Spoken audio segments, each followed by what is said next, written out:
Happy Monday, everybody, and welcome back to Brown Bag Bets. Powered by BetSperts, we are your daily dose of quick hit handicapping and sports betting picks. I'm Alex Christensen, and joining me, as always, from one of those area codes, Mr. Andy Molitor, semi-doxing you early on a Monday. Yeah, 507 motherfuckers. What? When I was a little kid, you only had I think these three. I don't know how to do this. that was a mess. Trying to do that mirrored in your camera was wrong. We only had 3 area codes. Good for us. I mean, people just have cell I phones. wonder if Ludacris had any hoes in those area codes. He didn't. He didn't list any of them. Someone's made a map of all the ones. It's one of my favorite maps. 306. What you gonna do? God, that's maps of area codes in which Ludacris has hoes. Just a good jam.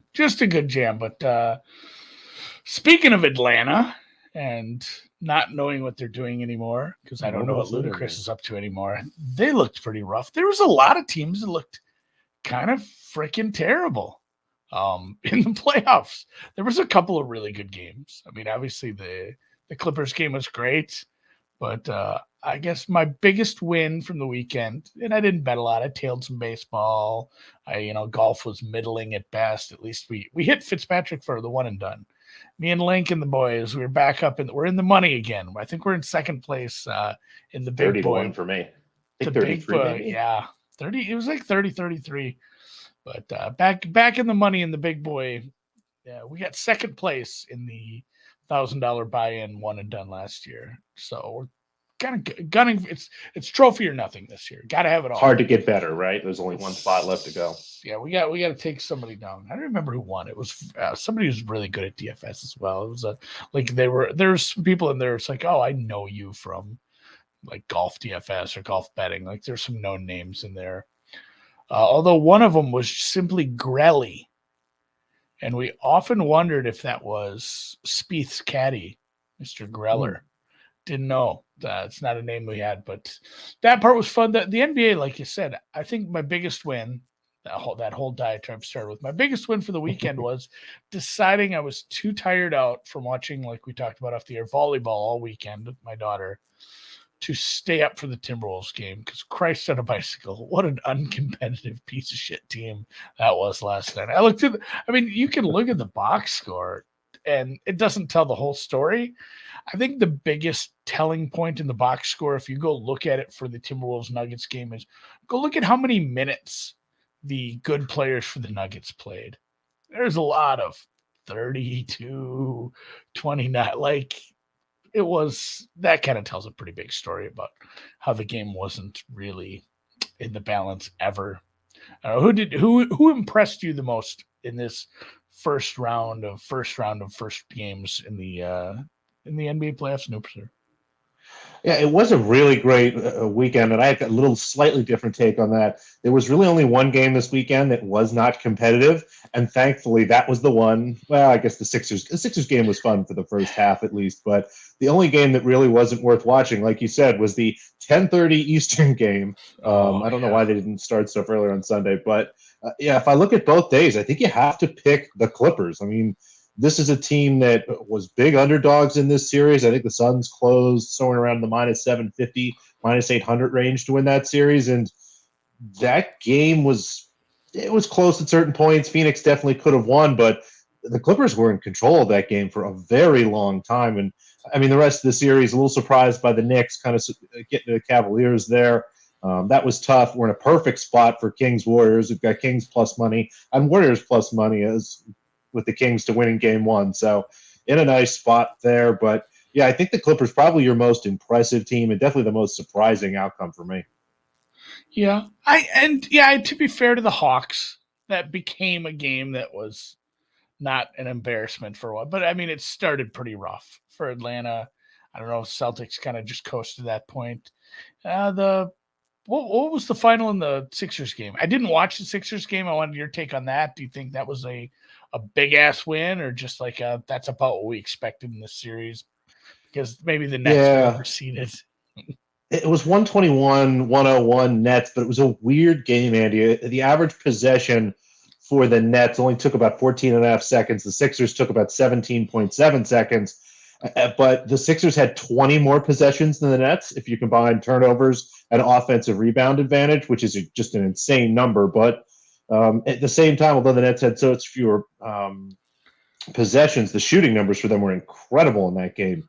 It was kind of a funny game, but at the end of the day, it really came down to the fact that the Sixers could really do whatever they want and be always getting to the free throw line. But yeah, in a game where the Nets shoot 55% and lose by 20 points, it was odd. Yeah, and finally, before we actually get to talking about the games ahead of us, again looking a little, retrospective, introspective, injury-spective. What's the update on basically all the good players that got hurt? Like Giannis is fine, right? That's not going to be a forever thing. It was just like, hey, my back hurts. But you had AD. Who was it for the Heat? Not that the Heat were going to be someone who probably had a huge impact on the playoffs deep. Was it Hero or? I gotta pull it up. There was Tyler Hero injured his hand. Anthony Davis, like shoulder, arm, neck. What was that? Back? The Anthony Davis one was odd, and I wonder if his shoulder just got dislocated or he had like a stinger or something, because if anybody has dislocated your shoulder, it basically happens, somebody hits you just in the wrong way, if you will, in the back, and it just sort of rolls out. And at that point, you can't move your arm or anything. It doesn't actually really hurt all that much at first. It's just sort of like, what? And it didn't maybe look like his shoulder was out, but he couldn't move his arm. He went into halftime, came back out, but the whole second half and was awesome. So I'm not too worried about him. Giannis with a back, again, that's a hard injury to know. Backs can be really fussy, but in general, I assume that he's okay or he's going to find a way to play through. And then Tyler Hero broke his hand. That's not great. He's someone that the Heat need just for the upside. It's just, that's not great. The one I wanted to hear about was John Morant. John Morant looked like he may have re-injured his hand a little bit in that game, and I didn't hear anything about that. But yeah, I think in general, all the ones we saw were okay. Breaking news. Yeah, Dan, oh gosh! Oh wow! Wow! Hurts? This is really exciting. No, this is different, Andy. This is about you, and this has nothing to do with basketball. But yeah, we'll see what happens. Tyler Hero with his hand. That's really a problem for the Heat. They need that shooting and that extra guy. And I mean, we'll see. And again, maybe it's a thing of honest. I just thought that game was kind of the Bucks. They generally come into series kind of slow. They've struggled in first games before. It's a Budenholzer thing, and then the Heat. Again, they came in kind of just in better form, if you will, if we were talking about this from a tennis perspective. So not too concerned there, but I am curious to see what Phoenix is going to do to sort of get control of things. That got out of hand pretty quick. Yes, Jalen Hurts got paid. That is a hell of a deal. Kind of, that doesn't reset the market, but kind of reconfirms what a quarterback of that skill level should be making. You'll see Burrow get something soon. You'll see there's one other guy Lamar hopefully eventually gets the money that he's probably due. And then there's one other guy that's kind of sitting in that spot where he needs to get a contract as well too. But Burrow for sure is going to get paid eventually. Burrow gets more than that, right? I think so. I don't think he'll be the highest paid player in the NFL for very long. It's one of those where, and then we do three. Herbert, there we go. Thanks, Dan. Herbert and Burrow are likely going to get some pretty big contracts as well going forward, and we'll see what happens with Lamar. Then just series wise, did you see anything? Did you look at series prices at all? I didn't look. I don't think there was like big adjustments. We always hope for stuff that's super playable after game one, but it's like, this is they kind of. I feel like they kind of do a good job with most of this stuff, even in the Clippers series at that point. Yeah, there's always some goofy moves here. For example, the Sixers went from minus 1,000 to minus 2,000. Now, that's not as big of a move as it sounds, but being as they were 8-point favorites in game one, I'm not sure again why that moves that much. But again, if you look at it, what's the decimal difference between minus 1,000 and minus 2,000? Yeah, that's the thing. Like. We're talking about a few percent, somebody put that in a tweet, and they said like how American odds are are displayed as meant to trick the bettor, which is not true. It is. It's not like not somebody. Well, I mean, it's not. But somebody didn't say like to get you to trick you into betting $100 instead of $5 or $10. That part. But I don't think somebody's like this is gonna revolutionize how we can trick people. But the way they did set it up is super bad for your brain because like you see, minus 2,000. That's twice as much as minus 1,000. Yeah. Not if you start go work in percentages, and then suddenly it doesn't seem like that big of a deal. Yeah, so you got the Sixers there. The Warriors snapped to minus 145. That was a bigger move than I expected. Honestly, as much as I like the position we're in with that game one Warriors bet, should have just waited and bet the Warriors here. I can't believe that they're all the way down to minus 145. That seems like an overreaction, but again, already in good shape in that series. I'll let that one go. The Celtics smashed the Hawks. They should continue to smash the Hawks. They're minus 2,800. The Knicks now short favorites over the Cavs. I've got a Cavs position, but I laid 2.5 games there. I might go back and maybe over the next day or so grab some Cavaliers there at plus money. I wonder if I need to go back and watch a little bit more of that game to see if it was the Cavaliers maybe came out a little bit slow and were nervous, or it's really hard to function in the playoffs when your fifth guy is so bad and is so easy to attack. The Lakers now big favorites over the Grizzlies. That's exciting for all our Anthony Davis stuff. The Bucks still solid favorites over the Heat. Curious to see how that one goes. I think the Bucks will be fine in game 2. And then, the Nuggets minus 1,000 over the Timberwolves. I think that Timberwolves game really, Eddie, comes down to, think about that team and that big push that they had for the last month. That game seemed like a really easy spot for the Nuggets to come out and just whip a team that has been trying so hard and sort of, took a big breath and went, "Oh God, I'm up at altitude. This is really tough. Let's just get out of here." And that was pretty obvious. Yeah. And then, Triple J day, hopefully. Is it who do you think? Yeah, who do you think wins Defensive Player of the Year? I do. I think it's Jaren Jackson Jr. I'm going to pull up the voting sheet here. I forget who put this together, but it's just the best. The award voting sheet here and see how everything's been coming in. But I believe it's been mostly Jaren Jackson Jr. here. Yeah, again, they've got 30 votes here. I'm looking at the tracker. Triple J has 15 first-place votes, only 7 for Brook Lopez, only 6 for Evan Mobley. And if you remember, we have an Evan Mobley ticket as well, too. That was one of the names that was on my list earlier in the year. So, honestly, as long as it's anybody with Brook Lopez, I'm happy. But it does feel like it's Triple J. This is the sound of me knocking on wood because I'm a little nervous, but I think we're okay. Sound like particle board, honestly. I don't know if that was hardwood. All right. Well, we're going to do awards. What is it, every day this week? They have one. They put out the schedule. DPOI is tonight. And it wasn't the full schedule of awards. Like, I guess they'll do MVP at the end of the first round or something.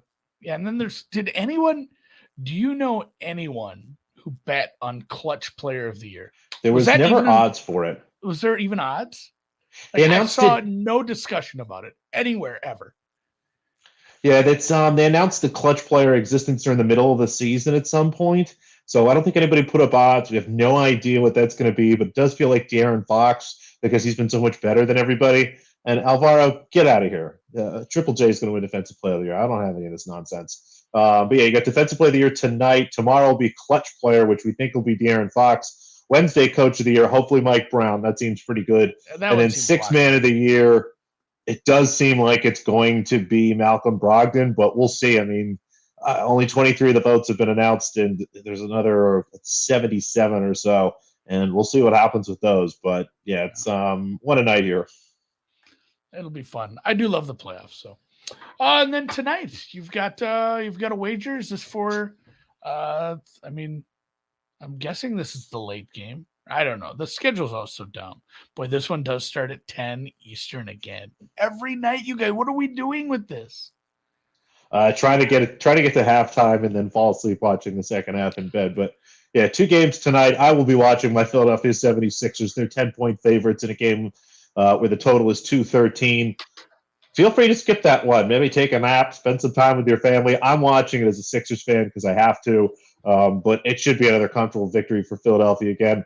Just try to get out of here with James Harden and Joel Embiid and everybody healthy and feeling good. So all those numbers look just about right to me. But the Sacramento Kings at home are 1.5-point underdogs. The total is 239. And you could bet the Kings to win the game. I have them as small favorites. But, again, this team total over. It's 119.5 again. It was 119.5 in the first game, a game in which Sacramento did not really score or shoot as well as they normally do. The pace was a little bit slow. They definitely came out sort of nervous in that first quarter. I'm trying to pull up the box score right now, actually, but just really like the way the Kings played. And again, offensively, the Warriors might figure stuff out a little bit. But again, the Kings dropped 126, shooting just under 45%. Their threes attempts were down a little bit and even missed some free throws here. So it just seems to me that this Kings total should be 122. And as long as they keep giving me 119, 119 and a half, anything 120 or lower, I'm going to keep betting over here because, again, I think the Kings can score here. It's with all due respect to the Warriors who figured some things out the other night. They're going to have to win these games in track meets, and maybe they do. But give me the Kings team total over 119 and a half. Yeah. So, well, hopefully they have 80 points at halftime when you're heading to your slumbers. That's all we can hope for at this point. It's so tough.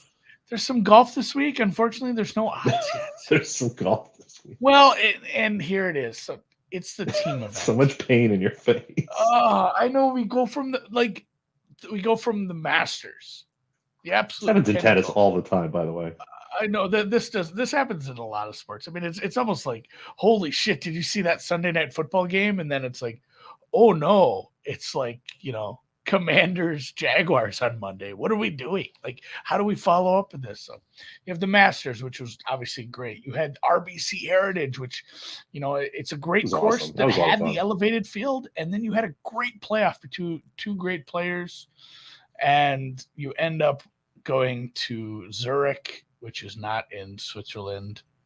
This is in Louisiana. It is a team event. It's played at one of the most plain Jane TPC courses there is. It's a very straightforward course, and they play team. You do. I never even remember what the format. I have to go look up what the format is every year, if it's 4-ball or foursome. But yeah, they'll play. Essentially play best ball between the two. So you'll have some very low scores. There's some very good teams, and then you have teams that are like, hey, John Daly and David Duval, former winners of the British Open. They're teaming up as guys who haven't really mattered in golf for about 15 years. So you have some fun teams, but it is a crapshoot. I will be betting it. I'll have some outrights. I'll look at this. And yeah, the putt-putt odds came out first. I'm still waiting for DraftKings to put up the overall outright market on that for sure to see how they have some of the pros lined. But we'll get to putt-putt tomorrow. We need to fully prepare our brains for that. Yeah, I need to go through and honestly do some social media handicapping. I know that you do play a little bit of golf. I don't know how much you've been practicing here, but there's got to be an edge. I mean, I don't know how much time Pizzola has to be out there with his putter working on stuff. Does he have kids that he would have to take mini golfing? I'm trying to remember. I don't think so. So I think we're all. You have kids that you might have to take mini golfing. I mean, let's talk about this. I mean, what's your strategy? Are you bombing for hole-in-ones? What's your deal here? How are you feeling? Well, once I get to Myrtle Beach to play in this mini golf tournament, I have unlimited free rounds, practice rounds.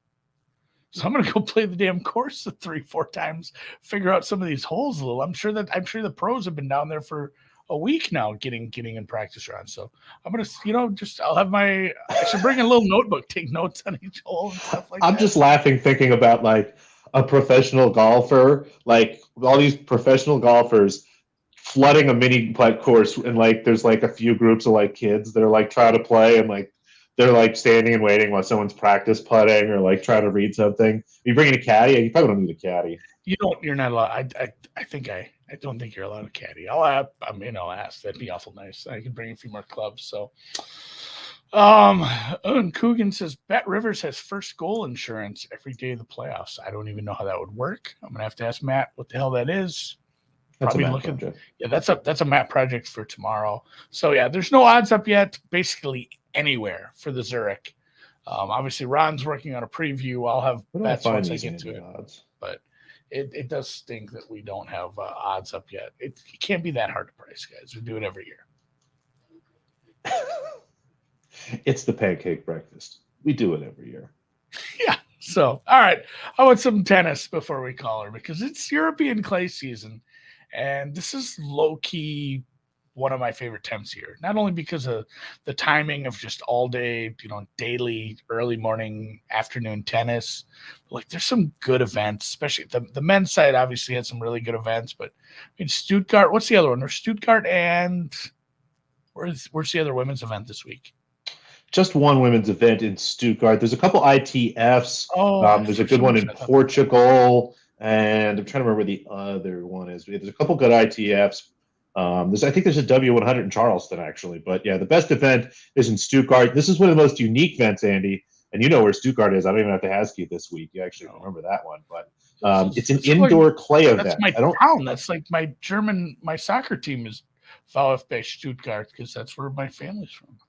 They're not good. It's an indoor clay event. There's not many of these, especially at this high a level. So it's an interesting event. Iga Swiatek went up minus 120, minus 125, depending on where you look to win the tournament before it started this morning. And I can't tell you not to bet that. I mean, it's a better price than she is to win the French Open. Now, there are less matches, but there's a little more chance of nonsense here, and it's a stacked field. So I with a couple big numbers. I bet Potapova outright. Again, you can find that once it reopens. I got 80 anywhere in that range. Looks good. And then Caroline Garcia. It's either going to go very well, and she'll make it into the final and lose to Iga. So, and I'll be upset about that, or she'll just get smoked in the second round after a bye. But yeah, a couple outrights that I posted last night. But as far as matches goes, yeah, it's fun. There's tennis all morning. Tomorrow there'll be a little bit more. There's just one match left today. Katerina Alexandrova plays Donna Vekic. Just about after this match is done here, it looks like it'll be done shortly. Christina Buxa up 5-0 against Korpach in the third. But Alexandrova Vekic will be fun if you're looking for something there. Maybe a first set over. All those numbers look good. But did have a few plays for tomorrow. We'll start with a parlay here. Going to take Barbara Krejcikova, put her together with Paula Badosa. Krejcikova, I'm looking at minus 170 over Ludmila Samsonova. I think the advantage on clay is much bigger than the market has here for Krejcikova. Being indoors is better for Samsonova and her serve and kind of her game overall, but the clay aspect really gives Krejcikova an advantage. I had this closer to minus 220.